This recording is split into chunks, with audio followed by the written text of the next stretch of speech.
பாம்பே சட்னிக்கு 2 ஸ்பூன் கடலைப்பருப்பு ஊற வச்சுக்கலாங்க. துவரம்பருப்பு 2 ஸ்பூன், கடலைப்பருப்பு 2 ஸ்பூன் ஊற வச்சுக்கலாம். இதை அப்படியே ஒரு அரை மணி நேரத்துக்கு ஊற விட்டுருங்க.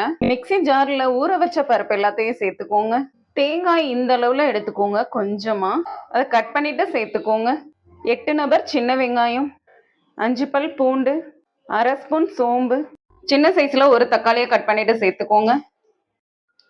8 நபர் மிளகாய் வத்தல், சட்னிக்கு தேவையான கல்லுப்பு சேர்த்துக்கோங்க. இதை எல்லாத்தையும் ரொம்ப நைஸா இல்லாம லேசா கொரகொரப்பா அரைச்சி எடுத்துக்கலாம். பாருங்க, இந்த அளவுக்கு நல்லா கொரகொரப்பா அரைச்சி எடுத்துக்கோங்க.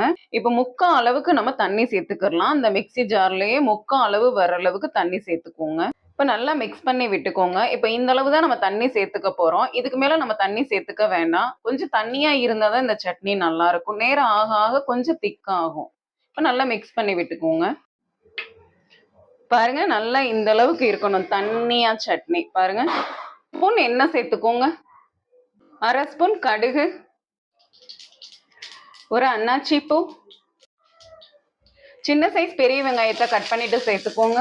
கொஞ்சமா கருவேப்பிலை.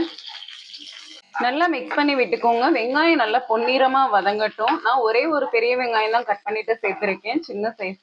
1 ஸ்பூன் மஞ்சத்தூள் சேர்த்துக்கோங்க. இப்ப அரைச்சதை சேர்த்துக்கலாம்.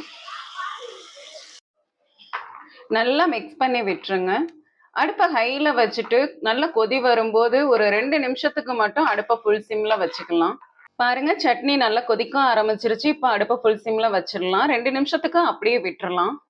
சட்னி நல்லா கொதிச்சு இப்ப 2 நிமிஷம் ஆயிடுச்சு. பாருங்க, நல்லா சூப்பரா ரெடி ஆயிடுச்சுங்க. இதுக்கு எத்தனை இட்லி தோசை சாப்பிட்டாலும் பத்தாது. இதோட டேஸ்ட் ரொம்ப நல்லா இருக்கும். கண்டிப்பா இதை நீங்க ட்ரை பண்ணுங்க. இந்த சட்னியோட டேஸ்ட் உங்களுக்கு கண்டிப்பா பிடிக்கும். நம்ம சேனலை இன்னும் நீங்க சப்ஸ்கிரைப் பண்ணலைன்னா சப்ஸ்கிரைப் பண்ணி வச்சுக்கோங்க. அப்பதான் நான் போடுற வீடியோஸ் எல்லாமே நோட்டிபிகேஷன்ல வந்து சேரும். கடைசியா கொஞ்சமா கொத்தமல்லி தழையை தூவிட்டு அடுப்பை ஆஃப் பண்ணிடலாம். அவ்வளவுதாங்க.